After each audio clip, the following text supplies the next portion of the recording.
Kalau Anda menikah di Hong Kong, syaratnya apa saja? Dokumennya simple, hanya Hong Kong ID dan paspor saja sebagai bukti identitas Anda di Hong Kong. Kalau status Anda single, membutuhkan single proof dari embassy negara Anda. Nah, tetapi kalau Anda punya KTP Indonesia dan membuktikan Anda single, bisa. Dan selain itu, kalau Anda statusnya janda, harus membawa bukti surat janda Anda atau akte cerai yang juga sudah dilegalisir oleh KUA dan ditranslate ke dalam bahasa Inggris. Boleh ditranslate melalui translator, boleh juga melalui KJRI Hong Kong.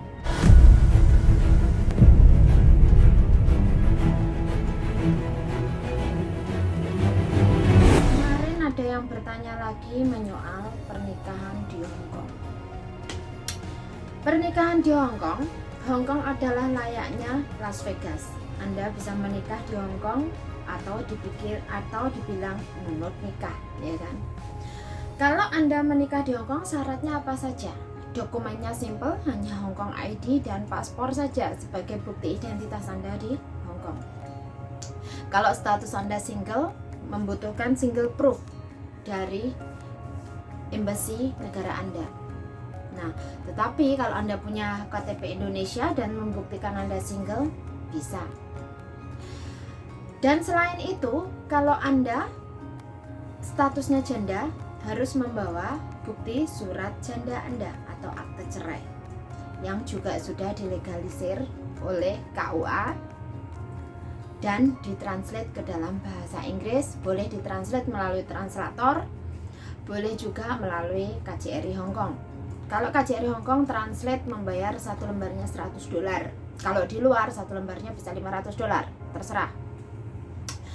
Menikah Anda bisa melalui pengacara, perantara pengacara, atau melakukan datang sendiri langsung ke Register of Marriage di Hong Kong. Di setiap distriknya ada.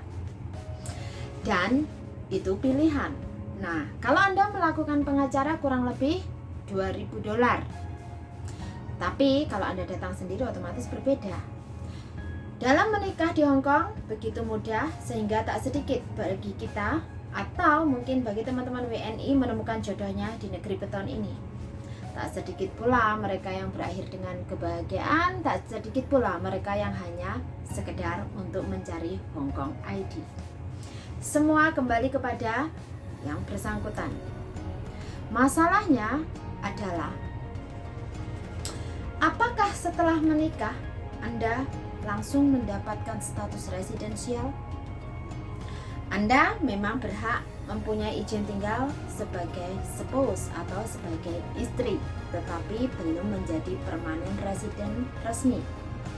Artinya Anda masih di bawah garantor suami Anda dan status Anda bisa tinggal karena ada pernikahan. Di situ didapat setelah Anda menikah, kemudian mengaplikasikan dependent visa. Di saat mengaplikasikan dependent visa, yang perlu diperhatikan adalah persyaratan untuk mengaplikasikan dependent visa sebagai garantornya, yaitu suami Anda. Suami Anda harus memiliki tabungan, bukti tempat tinggal, dan financial proof. Minimal itu juga pendapatan tetap, di mana mampu menanggung semua dari akomodasi Anda, ya kan? Juga termasuk bertanggung jawab jika terjadi apa-apa sama Anda, karena itu adalah full garantor, ya.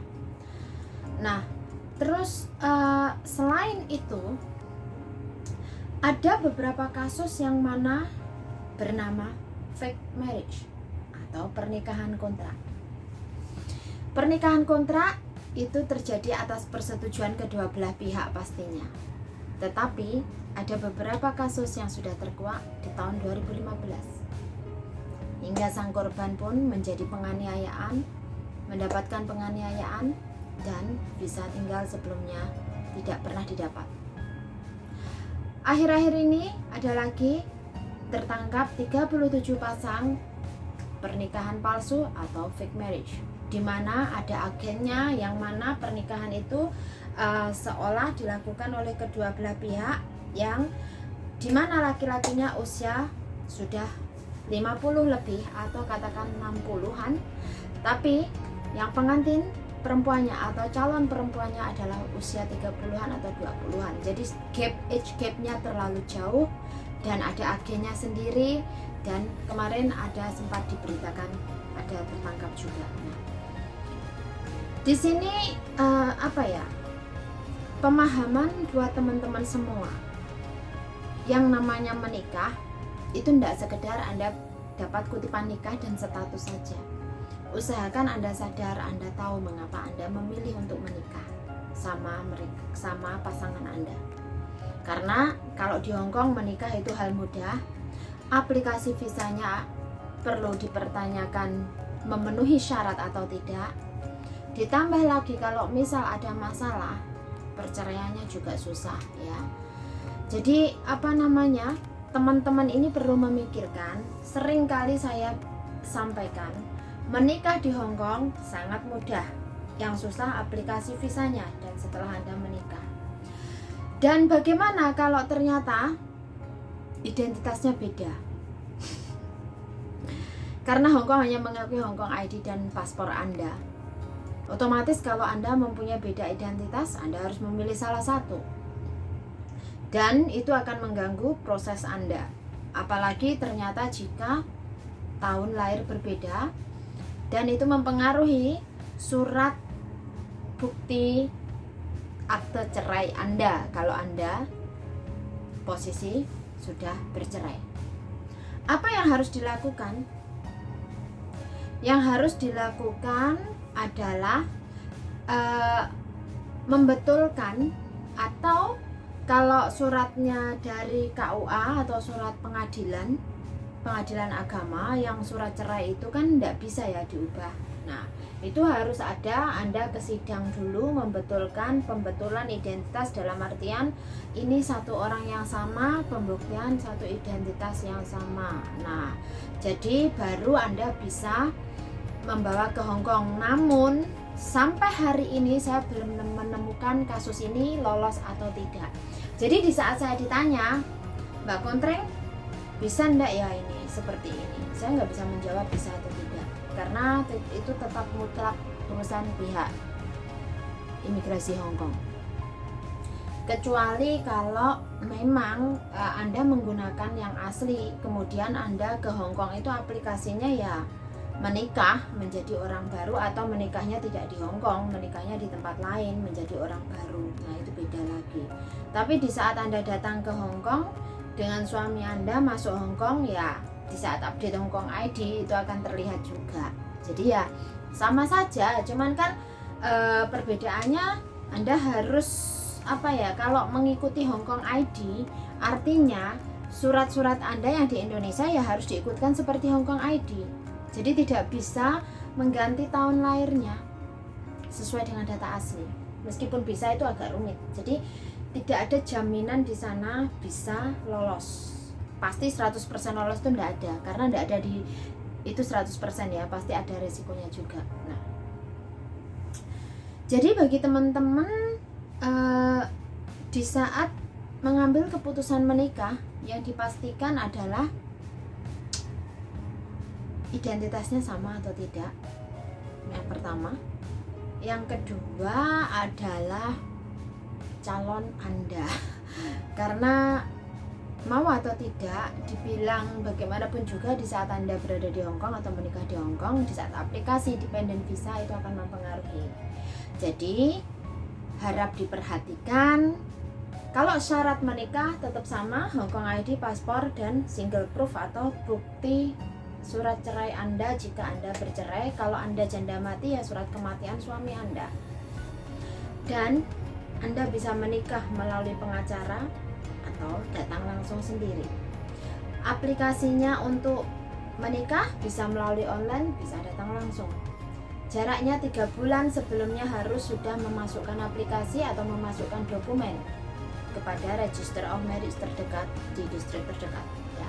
Dimana kalau Anda tinggal di distrik Juan, ya ada sendiri, di distrik Neutralities ada sendiri. Jadi setiap distrik ada, silahkan dipilih ikut yang mana ya. Terus apakah itu visa tinggalnya langsung? Tidak, visa tinggalnya akan diberi biasanya 2 tahun dulu, 2 tahun, 2 tahun, dan ada yang selanjutnya 3 tahun atau 2 tahun, 3 tahun, kemudian 3 tahun. Kenapa kok belakangnya juga 3 tahun? Kan jatahnya 7 tahun, Mbak Kuntring. Ya, sebenarnya jatahnya adalah 7 tahun. Setelah Anda 7 tahun, Anda harus apply untuk permanen resident Anda, di mana Anda memang memutuskan untuk tinggal di Hong Kong tanpa merubah hak kewarganegaraan Anda. Jadi Anda masih warga negara Indonesia, tetapi Anda sebagai penduduk tetap di Hong Kong dan Anda bersedia tinggal di Hong Kong, ya kan? Terus alasan Anda tinggal di Hong Kong apa? Dan selanjutnya di situ nanti paspor Anda ya tetap paspor Indonesia. Cuma bedanya setelah 7 tahun dan Anda mengaplikasikan permanen resident, Anda tidak perlu extend visa. Kalau setelah menikah Anda menjadi spouse atau menjadi istri atau pendamping dari suami ini, Anda harus extend visa. Jadi visanya hanya dikasih 2 tahun pertama, nanti 3 tahun, selanjutnya ya Anda harus extend ke imigrasi lantai 7. Bukan kamu exit atau juking, tidak. Kalau kita itu beda lagi, tapi kalau Anda yang menikah statusnya sebagai istri atau spouse, Anda harus extend di Wancai lantai 7. Tidak dengan exit akhirnya aktivasi bertambah, tidak ya. Jadi setiap berakhirnya visa harus extend visa, dan itu jaraknya juga sama, 8 minggu minimal, paling lambat adalah 2 minggu lebih awal dari masa visa berakhir. Nah, persyaratan extend visa ya kalau Anda menikah otomatis kan ya dokumen Anda, dokumen suami Anda, dan bukti-bukti seperti yang sudah sebelumnya. Nah, kalau extension of stay aku rasa tidak memerlukan financial proof ya. Jadi cukup memberikan surat permohonan extend visa Anda lanjutan, kemudian ditambah dengan dokumen suami Anda dan dokumen Anda kopinya. Dan aslinya, nanti pengambilannya harus asli. Nah, apakah sekarang visanya juga ikut barcode? Iya, sepertinya imigrasi mengeluarkan untuk keseluruhan ini. Jadi tidak hanya sekedar diganti, jadi semuanya diganti total dengan barcode. Jadi tidak ada visa tempel atau stiker, sudah tidak ada lagi. Jadi apapun status Anda di sini, kalau Anda masih menggunakan visa, baik dependent visa, bisnis, student, pekerja, maupun Anda spouse, juga menggunakan barcode. Nah, oke, semoga bisa dipahami. Terima kasih.